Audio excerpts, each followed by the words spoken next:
America.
Small, lay a big hit and pass a kickball. This game is for us all.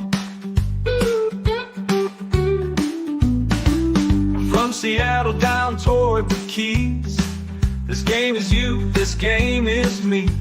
Cats, dogs, and steer, be the tree. This game is America, so sing it loud with me. College football forever. College football forever. Downtown LA, Starkville City. 1 week you're up next, take a dip. Run the rock or let it rip. This game is America. All say, can you sing it with me? We just stepped on her face with a hot-tail boot and broke her nose. Whoa, Nelly! College football forever. College football forever.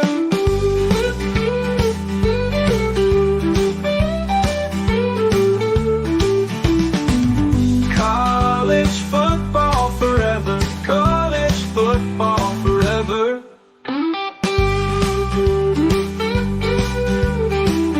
College football is a year-round discussion with these two. Here's JC and Morgan. Mike Morgan of ESPN and JC Shurburtt of 24/7 Sports have you covered, beginning right now. It is the college football anthem that is sweeping the nation, the purveyor of which is the man you see on your screen if you're watching on YouTube, Facebook, or Twitter. That's JC Shurburtt. One of his many talents, songwriting, which you see and hear on that song now that we use at the beginning of every show. I am merely Mike Morgan. I'm a one-trick pony. Well, two. I call games and I talk ball, but I can't write a song, and I sure as hell can't carry a tune. That is 100% certain. Welcome, everybody. A special Sunday, we'll call it afternoon, depending on what part of the country that you live in. It's a little bit after noon Eastern time. We have been caught behind logistics, again, sometimes with JC and my schedule and Mad Dog. It's hard to be consistent. We'll try to get back on a Monday slate next week. But actually, we've done Sundays before, and I think a lot of people love Sunday, JC, because it's just a raw reactionary day. So for those of you across the country, and this being a national show, which will cover everything from coast to coast, and there's a lot of stuff to get to, we say good Sunday to everybody, including you, JC. Yes, Sheriff from the chat row chimes in. He goes, tuning in for a scripture reading. Well, we're going to be preaching the gospel of college football today, my man. And I take Sundays, I sort of do some personal stuff, whether it's honeydew or whether it's the Bears. When I'm, with my wife and stuff, we have a little group that gets together and watch the Bears game. The Bears are off this week. It's been kind of a strange schedule for them. They were playing at 8:30 in the morning last week over in London. They played the Jaguars. I guess the Jaguars are over there again this week. And last time I checked the score, they were beating the Patriots. Drake May is on my fantasy team. That's the fantasy football team that beat Mike Morgan a couple of weeks ago for the first time ever. Oh, there it is. For the first time ever. Sitting on that. For the first time ever, the big Chi-Town Sherb Nation beat Bada Yes. Bing. And that wasn't even close. Yeah, it was pretty good. I've been scoring a lot this year, but I've run into teams that I lost one match, I think, or game, whatever you call it, 196 to 172.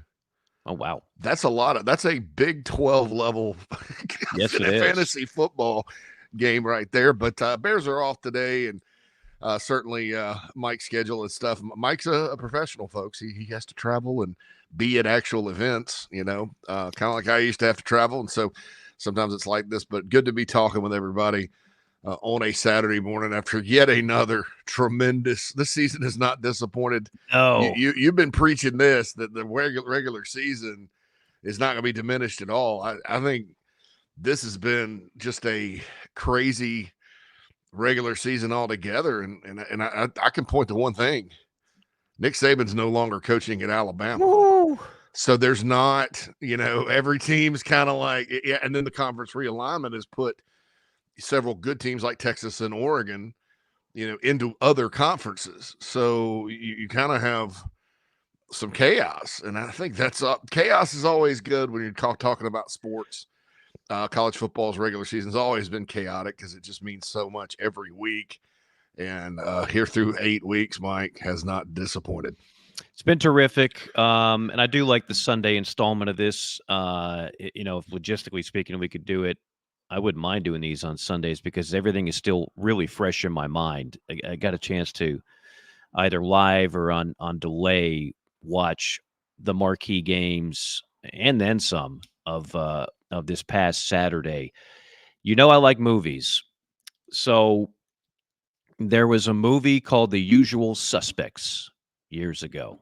Remember it? Kaiser Sose? No, I don't think I've ever seen that one. Yeah. No, I mean, it's a dimer. It's peak Kevin Spacey right around when he was in Seven and whatnot. You had so I can't even name the entire cast. I'm a little rusty on it. One of the Baldwins was in it. One of the Baldwins, and I never get which one. I guess a really Steven good character actor that was also in one of my other favorites called The Town. I don't know his name. He was the people we thought were Kaiser Sose. Right. Benicio del Toro. Del Toro was in it. And he, gosh, I'm trying to think. Spacey. And then who's the guy? Is that Chaz Palminteri? That's not Chaz. It's Chaz Palminteri. Yeah, no, it is Chaz. It was the FBI Bronx Tale. guy. Absolutely. Yeah, from A Bronx Tale. He's the one that got duped. Yeah. He was Kobayashi. I mean, it just I know, great movie. But anyway, so what? So here's where I'm going with this, because I don't want to go too far into this without diving right into college football. A little bit of small talk. That's how we do things. A little bit of small talk, and then we'll dive right in. This year, if there was a movie to describe the first half plus of the season, it would be The Unusual Suspects. Let me tell you where I'm going with this, or as you like to say, let me tell you why, which is a good way to answer a question, because then you back it up with a little evidence, right? BYU 7-0, 4-0 in conference. Iowa State 7-0, 4-0 in conference. Indiana 7-0, 4-0 in the Big Ten. Army 7-0, 6-0 in the American. Navy 6-0, 4-0 in conference. And then, not to be outdone, now this is somewhat expected, but not expected, and they have been unusual for a while. The U 7-0, 3-0 in conference. A&M 6-1, 3-0, tied for first with LSU 6-1, 3-0 in the SEC. And oh, by the way, not too far from where you are, JC, Illinois, the Fightin' Bielamas, are 6-1. This is what we love about college football. It has been a topsy-turvy, unpredictable year. Not to mention, Bama has 2 losses, and for those that think the regular season is now worthless, if Bama loses one more game, they're done. And tell Alabama fans that game didn't mean anything on Saturday. We are what is up is down, what's left is right. Cats and dogs living together, mass hysteria. What a start to the college football year. The greatest trick college football ever pulled was convincing the world it did not exist in exciting form. And like that, I could see Kirby Smart, like you get a little black and white video of Kirby Smart and dub that the greatest trick the devil ever pulled was convincing the world he didn't exist. Because that's exactly what Georgia did to Texas. Everybody was like, oh, Texas. It felt like a coronation for the mighty Longhorns in the SEC. Next thing you know, raise your hand if you picked Georgia. They became Texas. I picked Georgia. Yeah, I told everybody. I was so wrong last week though, Mike, about Ohio State and Oregon. I was a little shell shocked. Yeah, I was a little gun shy, I guess. You weren't that off on that. I mean, that game easily could have been won by the other side. Sure, but yeah. Ohio State's clock management, that final drive was just a blunderfest. I thought they'd handle. I thought they'd handle them though, because you got a $20 million payroll. That's not my word. That's not me guessing. Right. That's Ross Bjork, their AD, saying it. So, you kind of. I mean, I guess Oregon's got some money too, but I mean, it's a tough place to play out in Eugene and all that. But anyway, we obviously didn't have a show last week to talk about that. So, so for the marquee game, I was a little bit hesitant, but Georgia looked like Georgia, and Texas looked like Texas has so many times when I don't want to say faceplant, but they don't necessarily come through. And we hadn't seen that out of them in a while. They passed the Michigan test this year. They passed the Alabama test last year, but and it may just be Georgia was just really good last night and Texas wasn't. So that was the big game. You mentioned Indiana. How about Nebraska losing 56-7? Raiola 3 picks. Yeah. That's another thing I was right about. Well, that offense there, that's just not. I hate it for those fans, man. But they didn't have a chance. I mean, defensively too, they weren't competitive. I mean, to me, the story's Indiana. Like, yeah, Bloomington. It's not what Nebraska did wrong. It's what Cignetti, who again, if he wasn't 64, he would be on everybody's hot coach list. Let's get this guy, because all he's done is win, going back to JMU. And that Indiana team, he brought a number of players and staff members with him. And we on the Boss last go-round, I mentioned Curtis Rourke, who unfortunately is going to be hurt for the Washington game, transfer from Ohio, Canadian. He's been great. Their running back, Justice Ellison, he was great. But how is Indiana doing it? I don't know. 7-0, 4-0. That's just a masterful coaching job. Yeah, and you run into a name brand. I mean, you keep looking. You look at their schedule, Mike, and it's like, well, FIU, the Leathernecks of Western Illinois, my brother's alma mater. Shout out WIU. UCLA, they rolled over them pretty good. Charlotte, Maryland, Northwestern. And so all those teams, you get to Nebraska and you're like, well, your little reign of terror is probably going to end here pretty soon. And they answered the bell. You got Washington coming to Bloomington. I don't know how many miles Washington's traveled this year, but it's too many. Then they go to Michigan State, and then they have Michigan, who's very pedestrian. Then the weekend before Thanksgiving, they play Ohio State at home, which could be the first of 2 if they keep winning. And then we got Purdue, Pete, at the end, their rival. Indiana could go 11. Are you ready for this? Indiana could go 11-1, and there'll be a sea of red or crimson or whatever their variation of red is in Indianapolis for the Big Ten championship game in a possible rematch with Ohio State or a game against Oregon. So that's interesting. For the Hoosiers, this could be a special, magical year for them. And I'm like I said, Kurt Cignetti's a good dude, and I like it when good things happen to good people. And that's a tough job, a really tough job, a brutal job. So job. It's tracking to be historic. That's again, so many great stories. Before we get into the JC5 on the next segment here, the B block, as we like to call it, I want to go back to the two signature games in the SEC. This is from our man Roll Tide Stewart. There's fans, and then there's like diehard. Like he goes to every road game fan. Okay, Stu's one of those guys. Like he makes a couple phone calls. There's some people on the other end that listen. He's texting me last night during the game. He says, first off, Milroe can't make all the plays running and passing. We got no complimentary football. We gave up 24 points in the second half. Talking about the head coach, Kalen DeBoer, and he started being critical of Kalen after week 1 in a win. Cannot manage a game. He's just an OC. No fire on this team. Comes from him personally. Too much talent to play without fire in the belly. Yeah. You might say, well, that's just one fan, Mike. Who cares? Watch Feinbaum tomorrow. It's not just one fan, folks. That is Roll Tide Nation. And look, whoever was going to take that job was going to walk into a hornet's nest. You had to know that going in.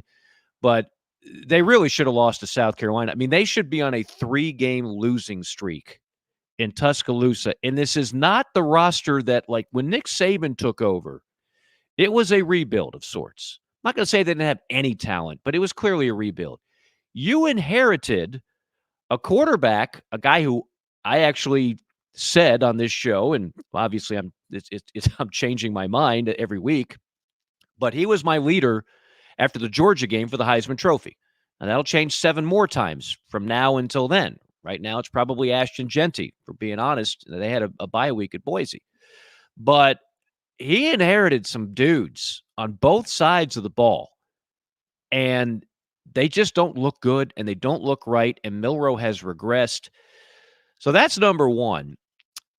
And then for Tennessee, give credit where it's due. The offense got shut out in the first half. They were bad the previous couple games. They figured some things out. They did enough to win. Okay? They did enough to win. I still am not convinced that offense is great this year, and I don't know if Nico is going to get it all together, but they did enough to win the game, and that's the bottom line. And Tennessee is very much in the thick of a lot of big things and a lot of big prizes. Other game, you referenced it, Georgia reminded everybody, we are nasty on defense.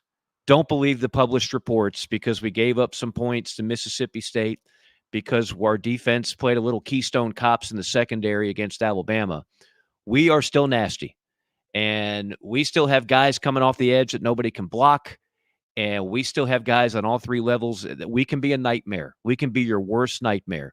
And they took 2 quarterbacks making over $2 million in NIL, and both looked a little shell-shocked throughout that game. I don't even think that the game was as close as the score indicated. So we were reminded, if anybody had forgotten, Georgia is still the big dog in this conference. A lot of games to be played. Technically, A&M and LSU lead this conference in the standings. But those 2 games, I think, provided some answers to some much-needed questions, or much-needed answers to they were much-needed questions. I had a lot of questions about it. But I think we learned a lot about all 4 teams in those 2 games. Absolutely. I mean, Texas could welcome to the SEC. Texas and Oklahoma both on Saturday gave up, I think the combined total was 16 sacks. That's the difference. You ask coaches, what's the difference between the SEC and everybody? Everybody's got players. Why is that league better? It's because on defense, up front, every single week, you are facing not only elite athletes, you're facing elite athletes that are huge and strong. I mean, they're like monsters. It's like that. That's, you ever seen a horror flick? We talk movies where the dude, the dang, some horror flicks, the villain or the beast won't run. It's kind of slow moving for tension's sake. This thing can run. These guys can run. It's like, wow. And Texas just couldn't protect. And you're right, shell shocked. And Georgia, stats aside, Georgia's always always had a bunch of dudes on defense that can get after it. I mean, they even under Rick and under Kirby, they're stacking them, and in big game situations like that, the old saying is you take your defense on the road, and they did, and it was not pretty at all. 7 sacks, 10 tackles for loss, 6 pass breakups for this group. Jalon Walker was all over the place for them on defense. Yeah, he's a stud. I mean, and they were missing what's his Smile Bolden? Walker was his name? Georgia was missing Smile London. Smile London, yeah, one of their best players. I mean, they were even out a guy and came to play, and then offensively, they overcame 3 interceptions by Carson Beck in the game to win. So that's the other thing. I'm glad you brought that up. It wasn't like Carson outdueled. No, I mean, now he makes great plays because he does have an NFL arm, but he makes far too many mistakes. It cost him in the Bama game. They've been getting away with it otherwise. We'll see how they adjust over time. But you made the comparison, Oklahoma, Texas. I know you weren't saying they're the same, but they're obviously the two newbies, and they kind of took center stage. The Oklahoma Carolina game was early, and obviously the Texas Georgia game was late. Oklahoma they didn't come in with a team ready for the SEC. They can't block, and they got ragdolled by Carolina. That game was over at halftime. Texas, I don't know what Texas's excuse is because they have probably 2 first-rounders on that offensive line. It's not like they're undersized or finesse. Like they did beat Alabama, and they've been playing physical football. They just got outmatched. They just got outmatched by Georgia. There's nothing they could do. And then when Texas did get back in the football game at 23-15, here comes Carson Beck dialing back-to-back pass plays up to Arian Smith for 21 and Oscar Delpa tight end, who took Brock Bowers' place for 43. Mm-hmm. And you're just like, I mean, if you're Texas, you're like, man, that was what in the world? You finally get a little momentum, and then that happens. And then, of course, the elephant in the room with the game is the pass interference call. I figured that might be on the JC5. Yeah, that's is it? I do have some things about that. So we'll hold all right, I definitely want to get into that. I'll tell you what. Let's take a break because that's a whole other can of worms. That's going to be talked about quite a bit this week. You thought Kirby, making contact with a player the week before Mississippi State. How about the referees making a call and then a bunch of water bottles thrown onto the field? And then, I don't see any OPI. Forget about that. We'll discuss that and many more. It's the highly anticipated morale booster that is the JC5 on the other side of this timeout. It's JC and Morgan on a very special Sunday. Morning, Carl. Usual? Yeah. Your oldest was in here the other day. Said the 2 of you took a trip down to my neck of the woods. How'd that go? You might as well give me one of those Carolina cards while you're at it. I knew I liked that one. Yeah. There you go, my friend. Thanks. Hey, Carl. Congratulations.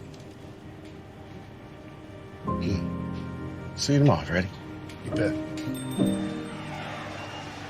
Mike here for our friends at MG&A Wealth. It's never a bad time to have someone on your side for all your financial needs. You need a trustworthy partner who has a true understanding of your situation in order to help you with smart and practical solutions. Since 1984, MG&A Wealth has helped their clients manage not just their wealth, but their lives. Today, as a nationally recognized wealth management firm, their team of pros remains dedicated to serving your best interests with an emphasis on personal attention and customized solutions. MG&A Wealth has clients all across the country, and they all get results. Don't put it off any longer. Call our friends at MG&A Wealth at 954-289-9000. That's 954-289-9000. MGAwealth.com is the website. They do more than manage wealth. They help manage lives. Listen up. This is for construction professionals, contractors, facility managers, or do-it-yourself homeowners. SitePro Rentals is ready to equip your upcoming project. We rent construction equipment for any size job. Boom and scissor lifts, telehandlers, skid steers, excavators, air compressors, generators, even small tools and equipment. SitePro has you covered. If you are ready for better equipment rental, call SitePro and rent from the local, friendly, easy to do business with equipment professionals. Call 972-RENT-NOW. That's 972-736-8669 to rent the newest equipment in the Atlanta market. Call 972-RENT-NOW or visit siteprorentals.com.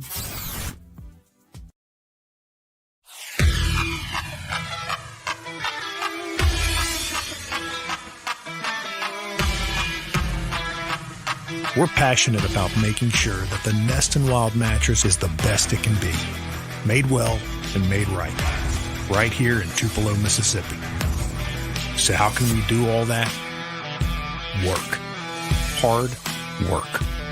And that means something. The Nest and Wild mattress is a movement. It's a pride in where you come from and where you're going. So get comfortable. Because this movement is just beginning.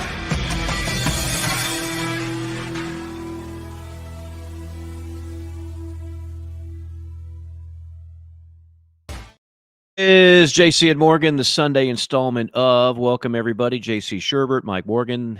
You can't see him, but you can always feel his presence. It is the Mad Dog Phil Mullinax keeping us technically sound. And again, we are the website, jcmorgan.com, under construction, going to be bigger and better than ever. As always, you got us on Spotify, iTunes, Google Play, Facebook, Twitter, and yes, on YouTube. We are presented in part by MG&A Wealth. Sean and the gang can help you with all your financial needs. Privately owned company since 1984. They understand the unique challenges that come with managing wealth.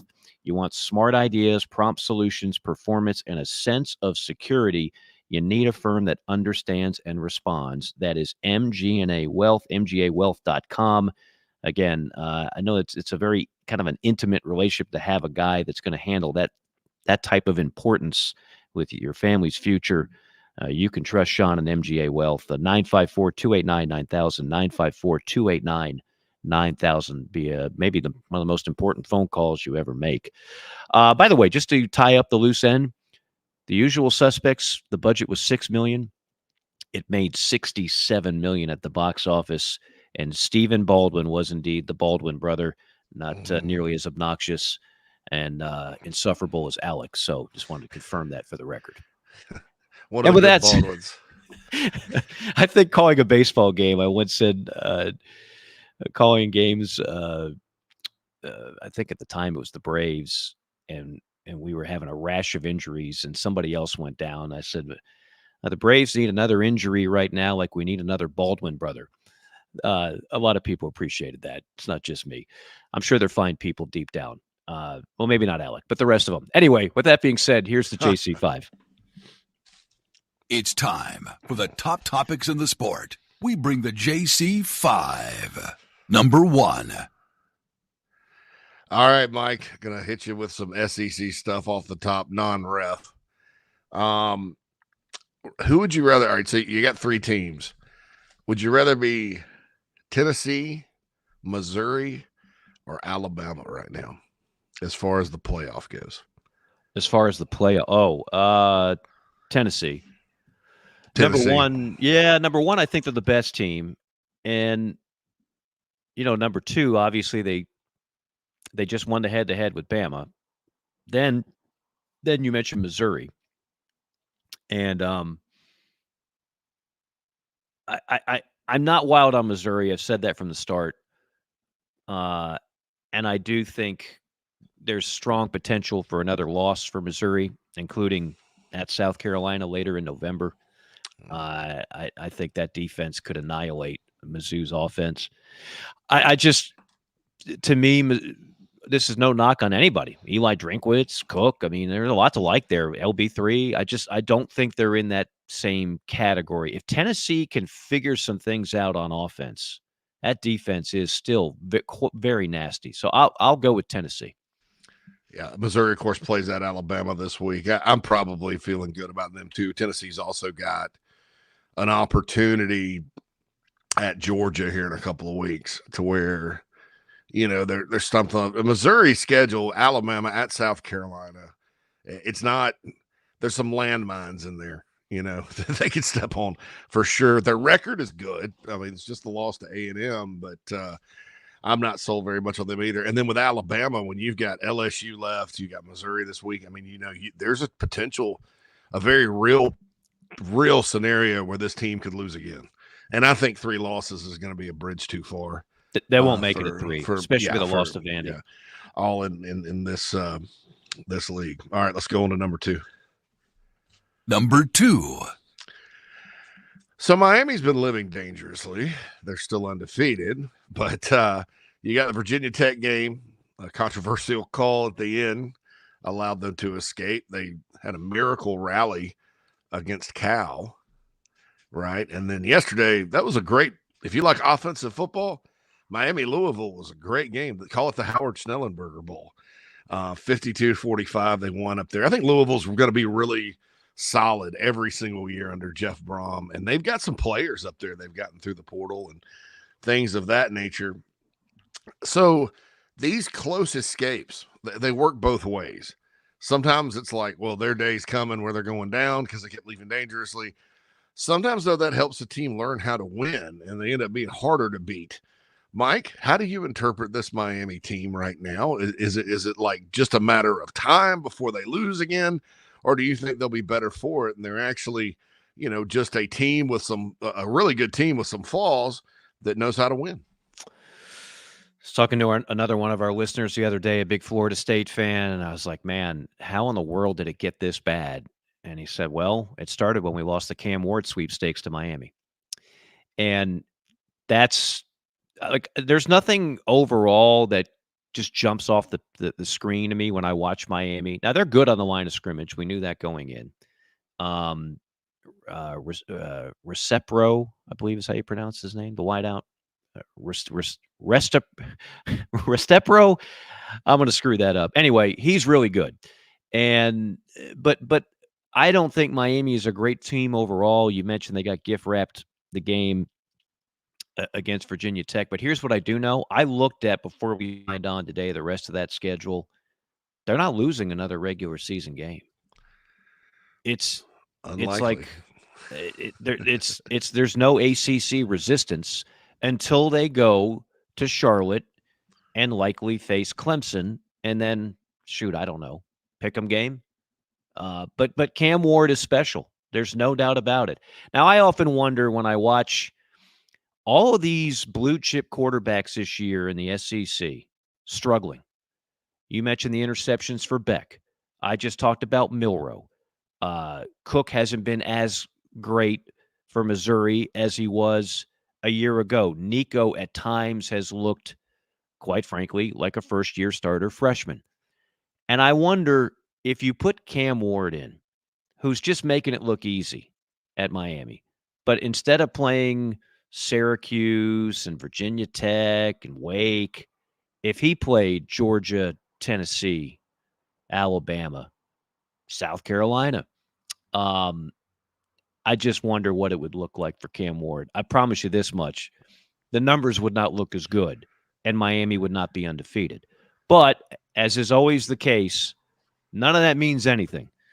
The ACC is going to have a champion in the playoff, and Miami right now is looking like that dude. The only other team I see with a chance is Clemson, who's playing much better, and Cade Klubnik is starting to figure things out.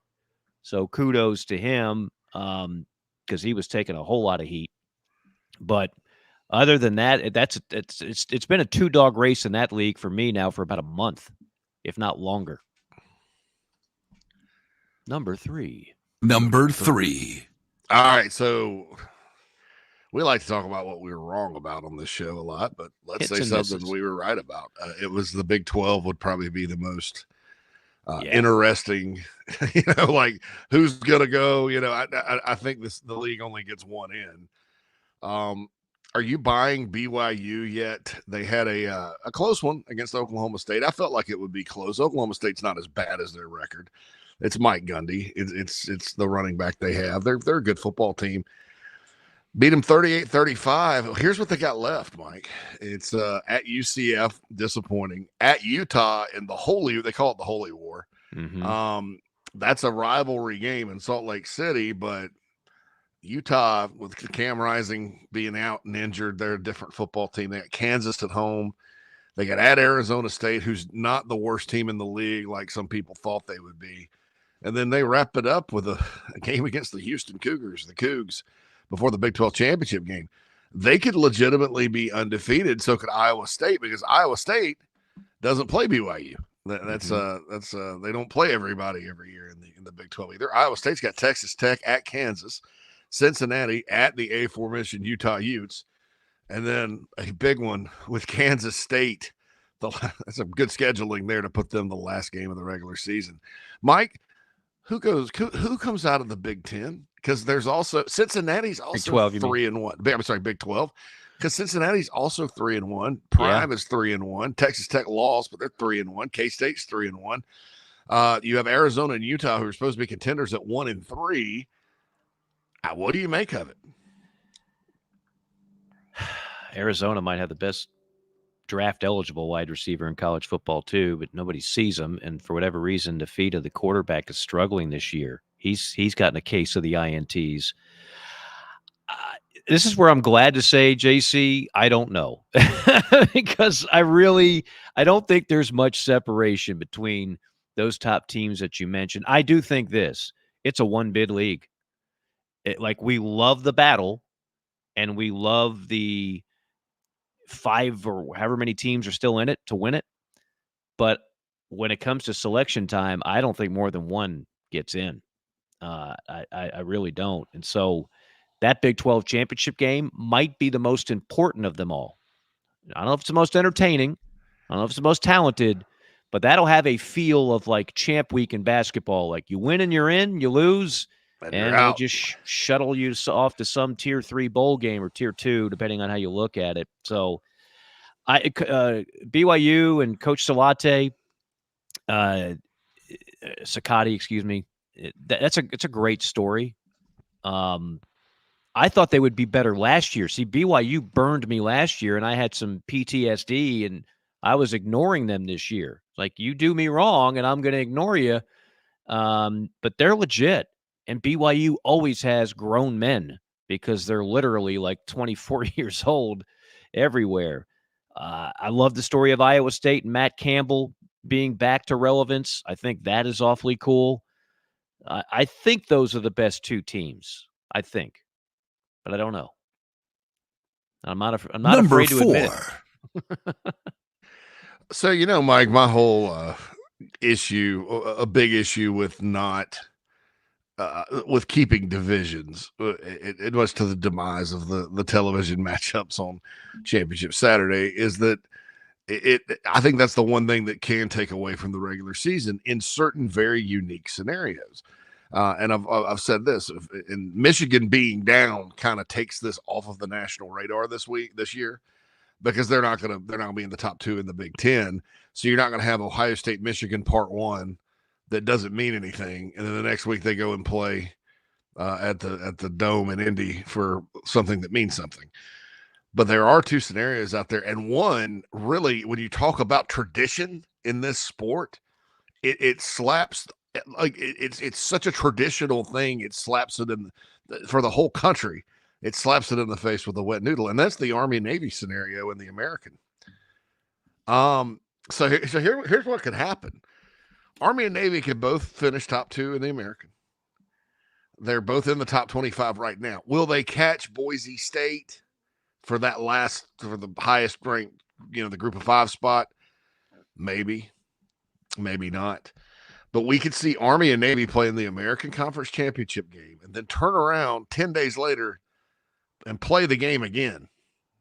I think it's in East Rutherford this year, maybe Philly. I got to look. Play the traditional game, right?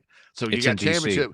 You got championship game, traditional game, and then you roll right back around, and one of those teams could be having to get ready for a playoff game 5 or 6 days later. Yeah. Because the first round starts it. I mean, is there a way to look at that positively? Like, oh, we just get more football, or does that, because you have one game where the stakes are obviously very high. And then the second one, you could have some playoff implications because, if let's say the Navy wins the first one and then they got to, if they go and win the second one by a certain margin, they get ranked higher, something like that. But I don't know. What do you think about that and this new world of college football that we're in as it relates to doubling up from rivalry to championship weekend with a playoff starting in 6 days? It's a problem I'm glad we have because it means Army, Navy are both doing historical things. They haven't both been undefeated this late in the season since 1945. That's like World War II stuff. It's amazing to see Army and Navy in this day and age of the portal and everything else to be doing what they're doing. Obviously, it's a logistical nightmare. The scenario you laid out, it's not ideal at all. And if it happens, it's going to be kind of bittersweet because someone is going to be put in a very precarious situation. But at the same time, they're also going to be having a season that will steal the headlines nationally. I mean, I can't wait. I was talking to somebody who gets to go and cover that a game every year. There's a station in Nashville and I know the station I used to work for in Atlanta, they would send somebody out there every season, radio row for the whole week and go to the game. And you talk to like 5-star generals and it's just amazing. It's on the bucket list. But to be able to do that this year with the two teams enjoying the seasons that they are, I think it's fantastic. So yeah, it's a quirk. Nobody, and I mean nobody, thought Army Navy could be playing in the championship game of the American. But I love every minute of it. I'm here for it. In terms of the other conferences, if and when that happens, like Ohio State, Michigan. I mean, Michigan is on another quarterback, and still not great. Jack Tuttle threw for 208. Hey, I mean, compared to the other guys, that's lighting it up. I mean, but they have offensive issues there. So I don't know if Michigan even. I don't think that really comes into play this year. I could be wrong, but potentially you're right. It would be awkward to have Ohio State, Michigan, and then a week later, Ohio State, Michigan. That's the one that I was concerned about the most because I don't see any other leagues that's really there's a high probability of that happening. Oh, I don't know, Mike. Give me one. SEC's pretty crazy this year, and after robbing their fans for over a decade of one of the greatest rivalries in college football history, you could legitimately see Texas and Texas A&M play in College Station and then turn around and play in Atlanta the next week. Yeah, that's not crazy. That's not nuts. That's going to take a lot because it's going to take a lot. Yeah. We talk about the Big 12 being competitive. SEC, good Lord, who's going to? I mean, they're beating each other up. Well, I said this at the beginning of the year. I did not think there'd be an undefeated team in the SEC. Oh, you were right about that. And I mean, unless A&M and LSU run the table, and I'm high on both those teams, but I'm not that high. So no, look, we've talked about this before, JC, to your question. There's no perfect system. There's no, you just can't get around some things. I'd rather have the top two teams playing if we're going to have these things, and they're not going away as much as some people want them to. If we're going to have these things, I don't want to see a team that's like the fifth best team in the league leapfrogging three teams and playing in the conference championship game just because they're in a weaker division. We had that for too many years. I don't need to see that again. So it would be weird, and people are going to complain about it if and when it happens, but I'll deal with it. I think in the Army-Navy scenario, the positive part of it is the whole country is going to be talking about it. And those kids work probably harder than most college football, regular old college football players do because of all their military training and the stuff they have to go through at the academies. I mean, they work their butts off. It's about purely the love of playing football for those kids. And in an era where some of that maybe doesn't get emphasized enough, I think I think it'd be pretty cool to be talking about Army Navy for like 15 days in December. It bothers me as kind of like one of these guys that's like a traditionalist, but I think it would bother me a lot more if it were other teams. Yeah. But these guys, I mean, nothing wrong with a little 8 quarters of football with a lot on the line between Army and Navy, man. I mean, that's America, right? Heck yeah.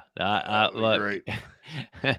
I will love every minute of it if they do get to play twice. And then I no knock on Boise State, but it's gonna be hard to not pull for one of the service academies to get that spot in the playoff, isn't it?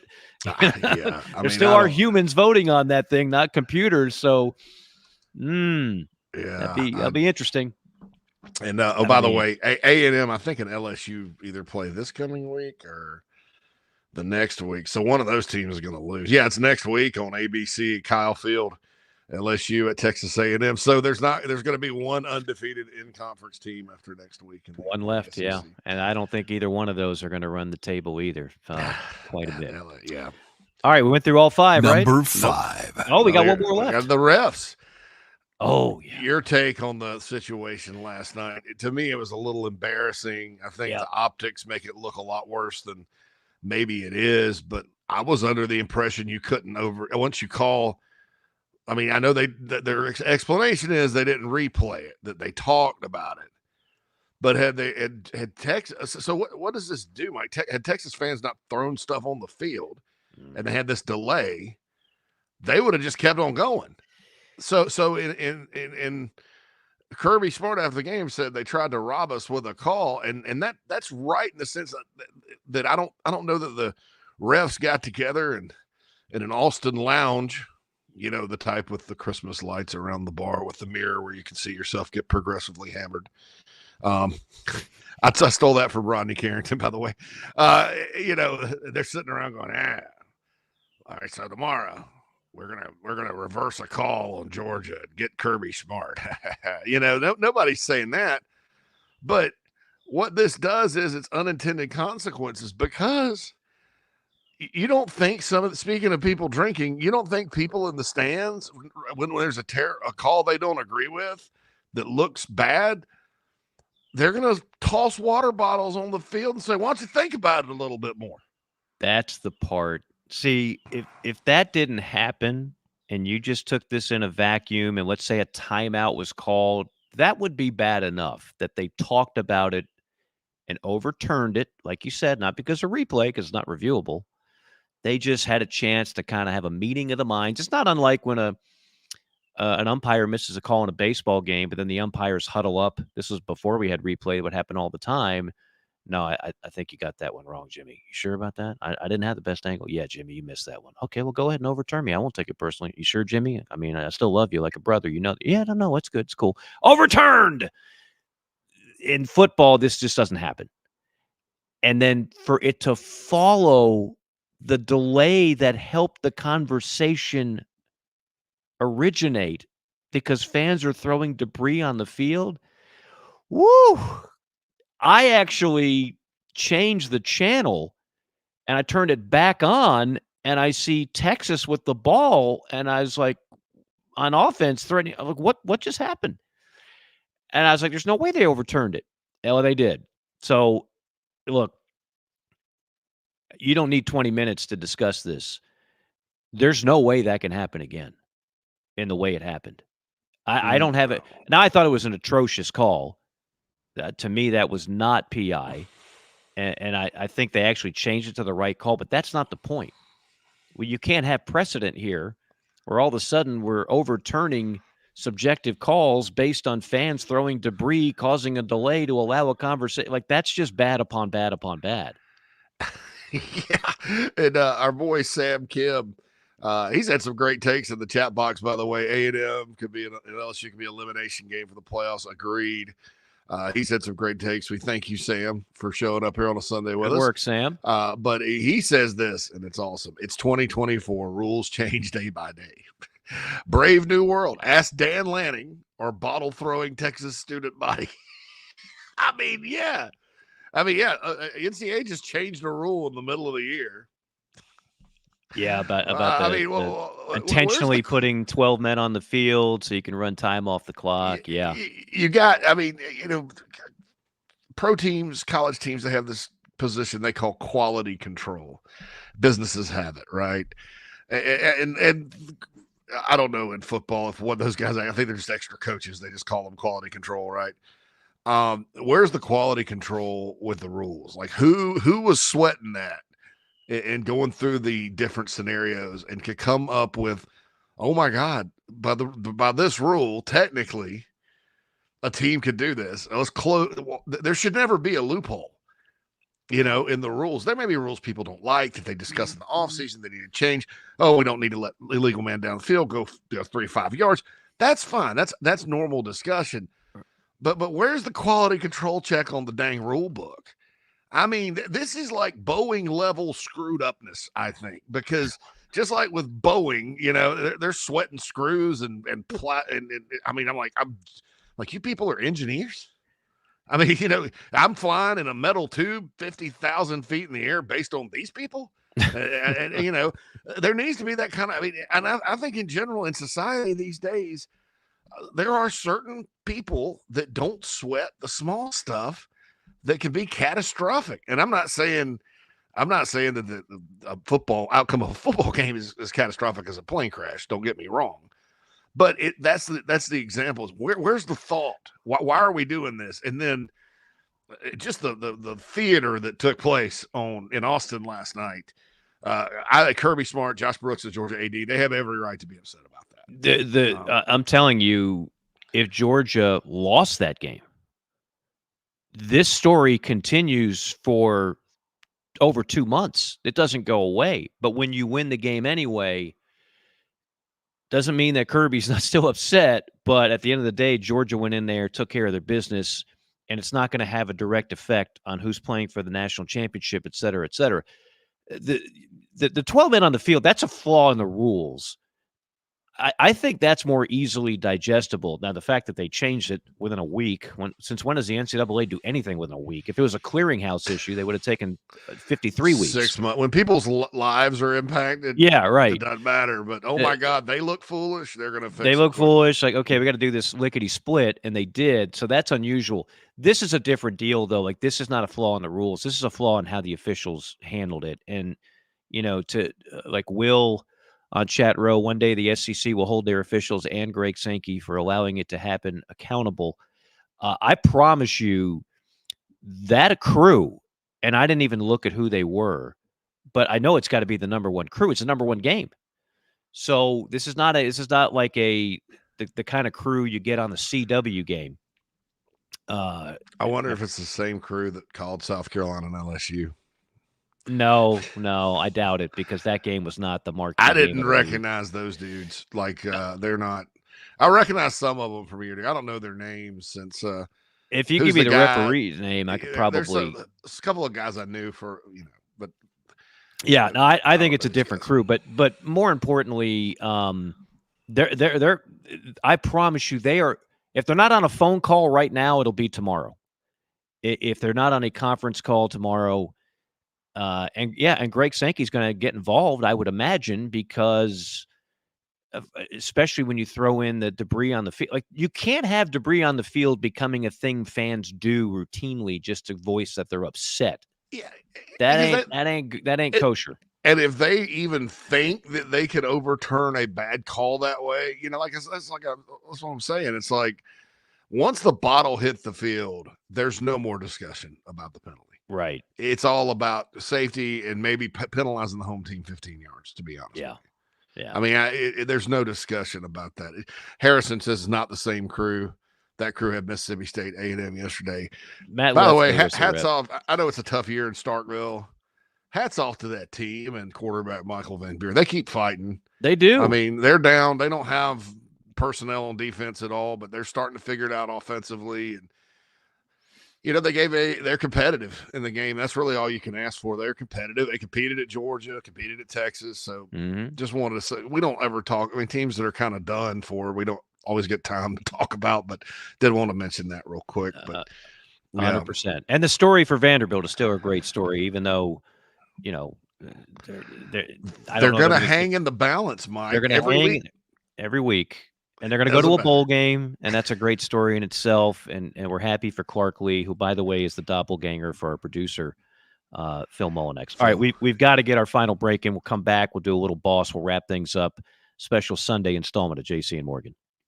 Hey, folks, want to tell you about our friends at Titan Construction Group really quick. They're a Mid-Atlantic-based general contractor, specializes in retail, restaurant, and office construction. TCG strives to separate itself from other general contractors by adding value every step of the process.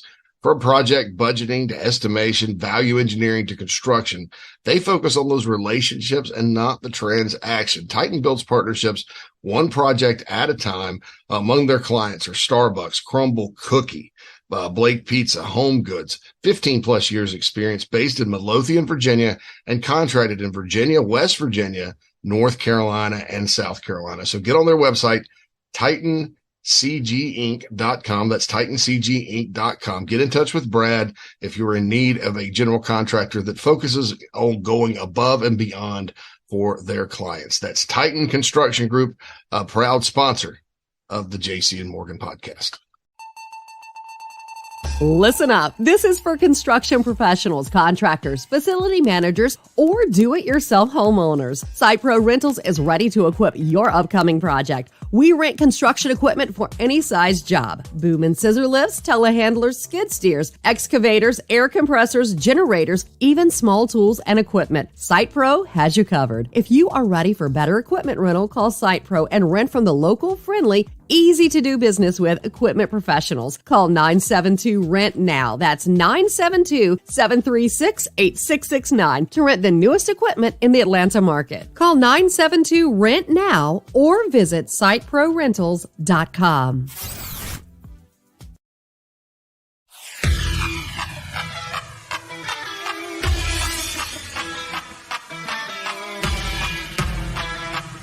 We're passionate about making sure that the Nest and Wild mattress is the best it can be. Made well and made right. Right here in Tupelo, Mississippi. So how can we do all that? Work. Hard work. And that means something. The Nest and Wild mattress is a movement. It's a pride in where you come from and where you're going. So get comfortable, because this movement is just beginning.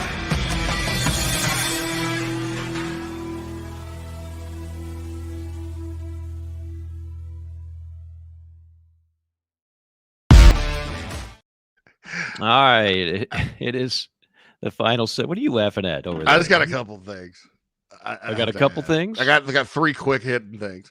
Bring them. Number one, apparently the ref, Matt Loeffler, lives in Texas and owns a business. That's not good. He's TCU guy, but he's not a Longhorn. But so I don't know what to make of that. That's the conspiracy nuts are talking about that. But Matt's been an SEC ref for a long, long time. And a good one. And a very good one. And it sucks that, I mean, that was just a bad look when your top ref, blows it like that. Number two, shout out to the Maryland Terrapins. And guess what, Southern Cal? Just like Texas and Oklahoma, we're kind of joking around. Well, this is the SEC. Welcome to this ridiculous Big Ten thing, because you had to fly all the way across the country again, and you lost to Maryland, and now you're 3-4.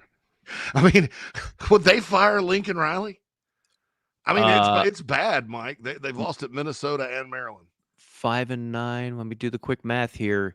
In his last 15 games, Lincoln Riley is 5-10 at Southern Cal. And they're not just losing to, I mean, they lost to an average as grits Michigan team. Minnesota was I read an article. I thought it was a stupid article, but I read where PJ Fleck may be on the hot seat at Minnesota. Minnesota wins. They have no offense.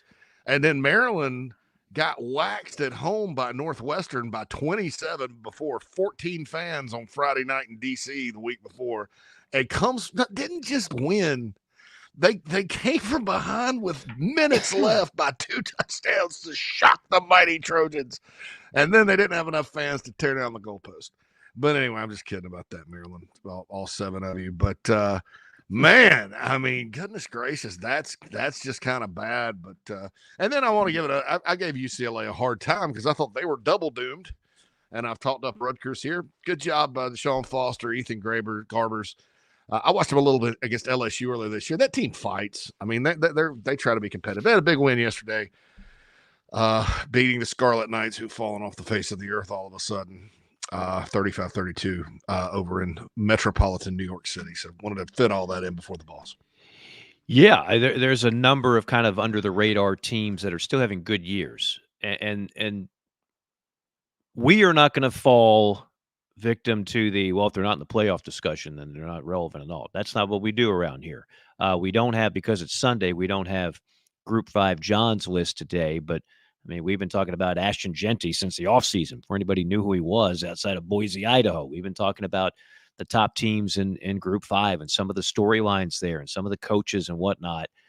There's still a tremendous, I mean, heck, Colorado could still wind up winning the Big 12. And even if they don't, they're much improved. So, they're going to get a bye.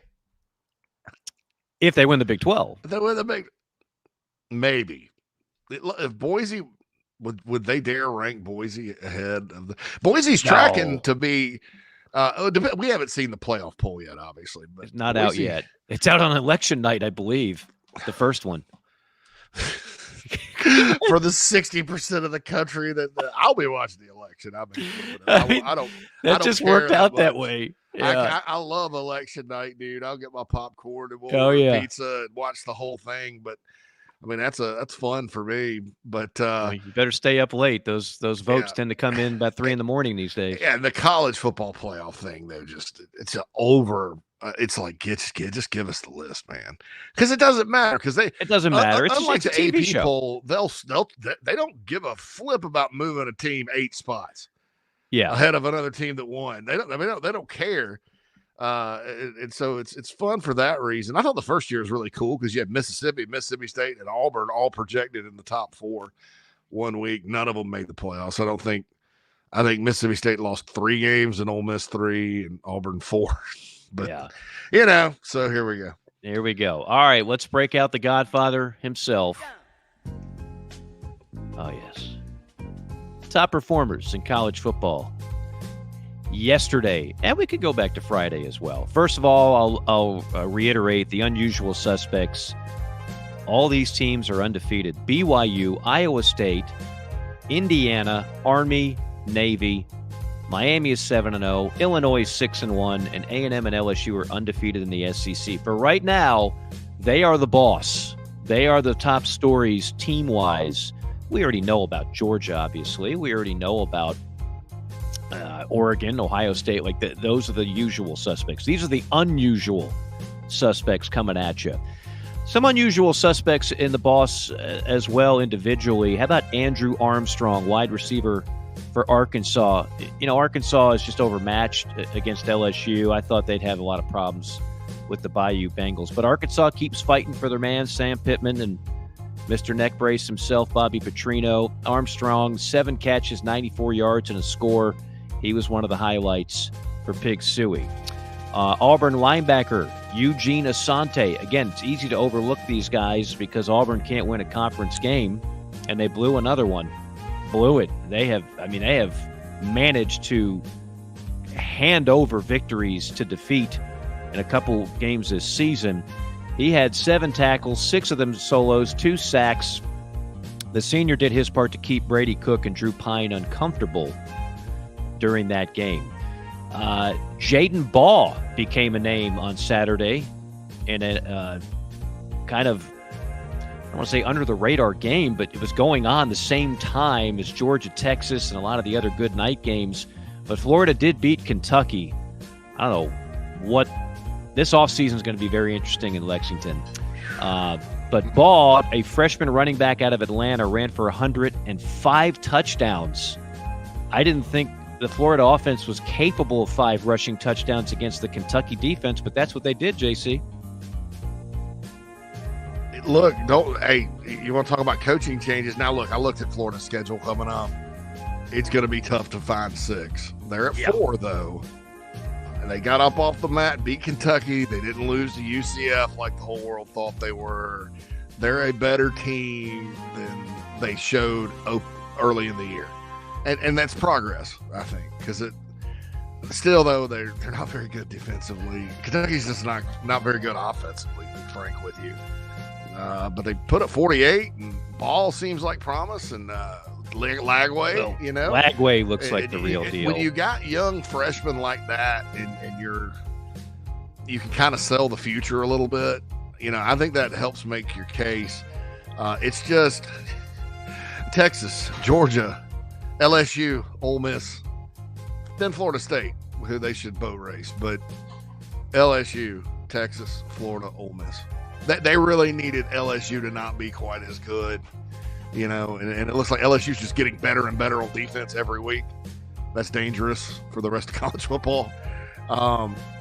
You know, so who knows? Maybe they jump up and beat Ole Miss. Do they have Ole Miss? I think they got Ole Miss, yeah. I'm not sure.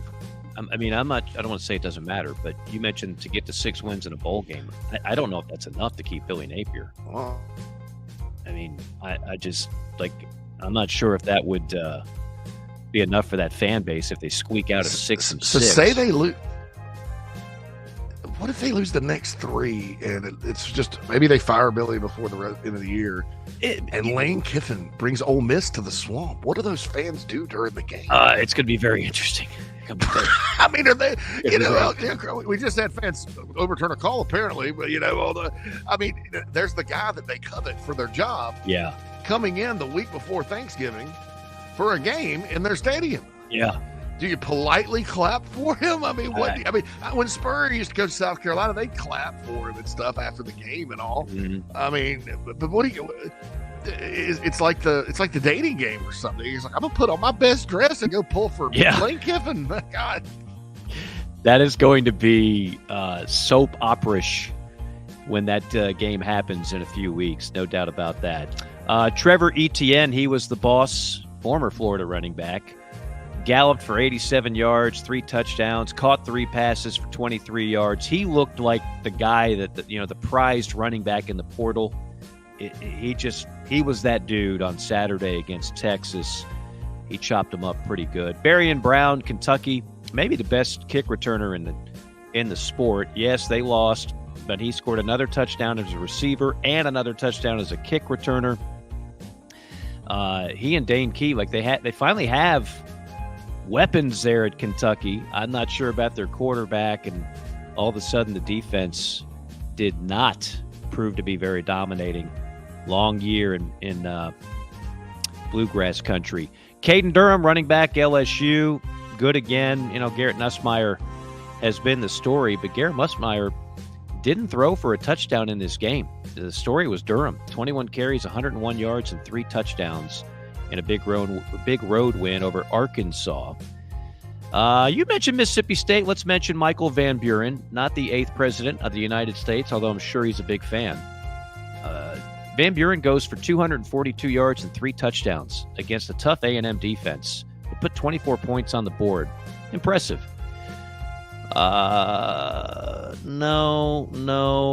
Yes. Nick Emanwari, defensive back, South Carolina, and 35-9 trouncing of Oklahoma.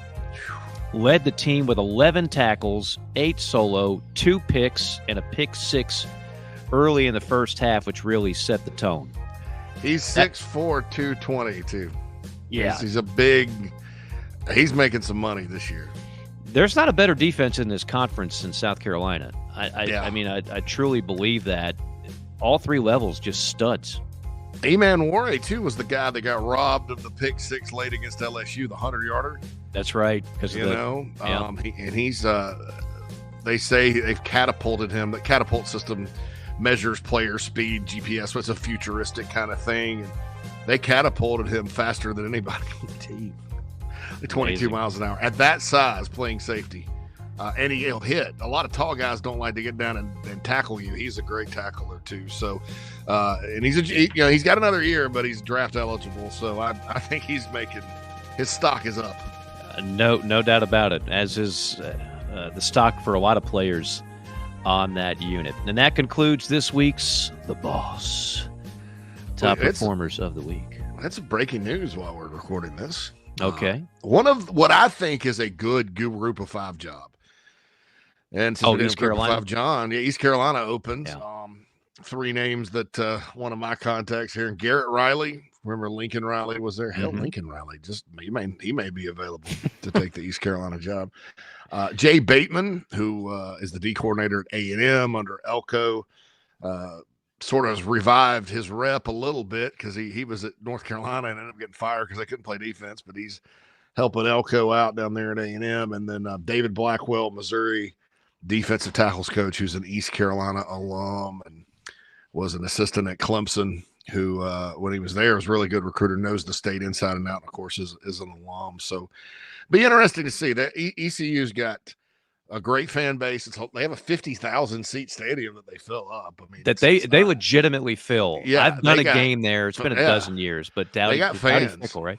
Yeah, it's just they don't have a lot of money like a lot. They're cash starved like a lot of G5s. Money and geography is the only thing preventing ECU from being, I don't know, a Boise State or a Liberty or some of these others. They tailgate like it. I mean, they are legit over there, but it's hard to get to. Oh God! And like you say, they don't have the money. They don't have a sugar daddy, so to speak. At least not that I know of. Yeah, I used to go visit recruits in Eastern North Carolina, South Georgia. There's a ton of players, but they're all these little towns that it takes an hour to drive between them. Like South Georgia's the same way. Like you go from Bainbridge to Albany and places like that. But Statesboro, I mean, you're driving down some state highway most of the time. And same way with Eastern North Carolina. It's just a vast amount of land, and Greenville's right smack dab in the middle of it. But I've always liked East Carolina as far as a potential Steve job Logan goes. I'm actually shocked that Mike Houston didn't work out there. I mean, he was at James Madison, which is, I think we could just consider James Madison's kind of more like it's the job, not necessarily the coaches that come through there. Where he won big, got the Charlotte job actually, and then East Carolina called, and he's like, "Well, I think I'll just go take East Carolina instead."